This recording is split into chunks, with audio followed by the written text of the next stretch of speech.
दोस्तों, राजस्थान में एक नई रिक्रूटमेंट आने वाली है। काफी दिन पहले ही वैसे ये न्यूज आ गई थी, लेकिन कल एक बहुत ही अहम बैठक हुई है राजस्थान के मंत्रियों के बीच में और ये फाइनली डिसाइड कर लिया गया है कि इस रिक्रूटमेंट को बहुत ही जल्दी निकाला जाएगा। अब ये जो रिक्रूटमेंट है, इसके अंदर जूनियर इंजीनियर की वैकेंसी है और किस ब्रांच के लिए कितनी पोस्ट है, इसकी भी पूरी की पूरी डिटेल्स आउट हो चुकी हैं। तो ये वीडियो मैं इसलिए बना रहा हूं जिससे जिन बच्चों को इस न्यूज के बारे में ना मालूम हो और जो राजस्थान के स्टेट से बिलोंग करते हो, वो इसके लिए तैयारी करना चालू कर दें। लेकिन अगर आप अदर स्टेट से हैं तो भी आप इसमें अप्लाई कर सकते हैं। ऐसी कोई समस्या नहीं है कि सिर्फ राजस्थान वाले ही भर सकते हैं। ठीक है, जब नोटिफिकेशन आएगा तो यूआर की जितनी पोस्ट होंगी उस पर सभी के सभी राज्य के कैंडिडेट्स अप्लाई कर सकते हैं। अब इस वैकेंसी के बारे में मैं आपको थोड़ा डिटेल बता देता हूं। तो देखिए दोस्तों, इसमें जनरली जूनियर इंजीनियर E&M की वैकेंसी है, मतलब इलेक्ट्रिकल और मैकेनिकल ब्रांच की वैकेंसी है। अब डिटेल नोटिफिकेशन आएगा तो हो सकता है कि इलेक्ट्रॉनिक्स एंड कम्युनिकेशन की भी वैकेंसीज इसके अंदर इंक्लूडेड हो, बट वो तो नोटिफिकेशन पे पता चलेगा। फिलहाल जो सर्कुलर आउट हुआ है जिसमें यह पता चला है कि E&M का जो टोटल रिक्रूटमेंट है वो 869 पोस्ट पर होने वाला है। जी हां, 869 वैकेंसी है, जो कि काफी ज्यादा होती है। अब राजस्थान में टोटल 5 डिस्कॉम्स हैं, मतलब 3 डिस्कॉम है और 2 इसमें एक जनरेशन और ट्रांसमिशन कंपनी है। तो टोटल 5 कंपनी के अंदर आप देखोगे तो अजमेर के अंदर टोटल 144 वैकेंसी आएंगी। जो JVVNL है उसमें टोटल 189, जो जोधपुर वाला विद्युत वितरण है इसमें 123। तो ये 3 डिस्कॉम हो गए। इसके अलावा राजस्थान राज्य विद्युत उत्पादन, मतलब ये जनरेशन है, इसमें 219 पोस्ट और विद्युत प्रसारण ट्रांसमिशन के अंदर 194। टोटल 869 वैकेंसीज हो जाती हैं।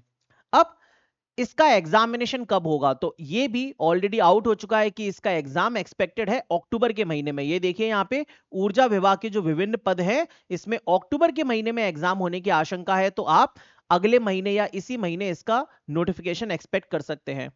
अब जैसे कि ये जो रिक्रूटमेंट है इससे पहले 2025 में ही आया था। ठीक है, तो आप देखें यहाँ पे ये राजस्थान राज्य विद्युत उत्पादन की तरफ से नोटिफिकेशन है। इसमें टोटल जो वैकेंसी आई थी वो 487 आई थी, जिसमें जूनियर इंजीनियर की 266 वैकेंसी थी और इन 266 वैकेंसी में इलेक्ट्रिकल की 228, मैकेनिकल की 25 और इलेक्ट्रॉनिक्स की 11 वैकेंसी आई थी। मतलब ये सबसे बड़ा इलेक्ट्रिकल का रिक्रूटमेंट है। 228 वैकेंसी आई थी लास्ट टाइम, जिसमें अदर स्टेट के कैंडिडेट्स यूआर में अप्लाई कर सकते थे। अब यहां पर एलिजिबिलिटी क्या होती है, तो देखिए एलिजिबिलिटी इसमें होती है full time 4 years graduation degree in engineering from electrical और इलेक्ट्रिकल एंड इलेक्ट्रॉनिक्स ब्रांच, या फिर electrical instrumentation and control power systems. In branches से अगर आपने डिग्री कर रखी है तो आप इसमें एलिजिबल हैं। है ये जूनियर इंजीनियर की पोस्ट, लेकिन ओनली डिप्लोमा वाले इसमें अप्लाई नहीं कर सकते। अगर आपका लेटरल एंट्री से बीटेक है, मतलब लेटरल एंट्री वाला मतलब डिप्लोमा प्लस बीटेक अगर आपने कर रखा है 3 साल का, तो भी आप एलिजिबल माने जाओगे। और अगर आपने सिर्फ बीटेक कर रखा है तो फिर आप इसमें एलिजिबल हो ही हो, लेकिन सिर्फ डिप्लोमा वाले एलिजिबल नहीं है। फिर मैकेनिकल के अंदर भी वही फुल टाइम 4 साल की ग्रेजुएशन डिग्री। फुल टाइम 4 साल की इसीलिए लिखते हैं कि भाई ग्रेजुएशन आपका कंप्लीट होना चाहिए। अब 3 साल का जो ग्रेजुएशन होता है डिप्लोमा के बाद, उसको भी फुल 4 टाइम के इक्विवेलेंट ही माना जाता है। तो बार बार आप ये सब कमेंट में मत पूछा करो कि भाई सर डिप्लोमा लेटरल एंट्रीज के बाद हमने बीटेक किया, एलिजिबल हैं कि नहीं। होते हो, दोनों के दोनों इक्विवेलेंट माने जाते हैं। अब इसके बाद मेरे दोस्त, जो इसमें एज लिमिट है वो 21 साल से लेकर 40 साल की एज लिमिट है। ये सारी चीजें कांस्टेंट रहती हैं। लास्ट ईयर जो फॉर्म भरे गए थे वो 30 जनवरी से लेकर 20 फरवरी तक फॉर्म भरे गए थे। ठीक है, तो इस साल ये नोटिफिकेशन आएगा, अक्टूबर में पेपर है।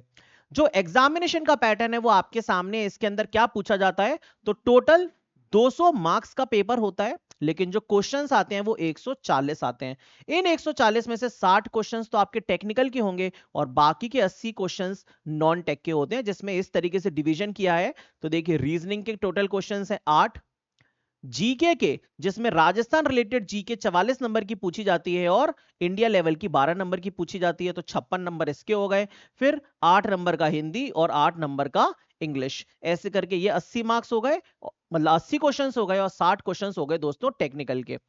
लेकिन टेक्निकल का हर एक क्वेश्चन 2 नंबर का है, तो टोटल नंबर 120 हो जाते हैं। और जीके का हर एक क्वेश्चन 1 नंबर का है, तो टोटल नंबर 80 हो जाते हैं। ऐसे करके 200 मार्क्स का ये पेपर है।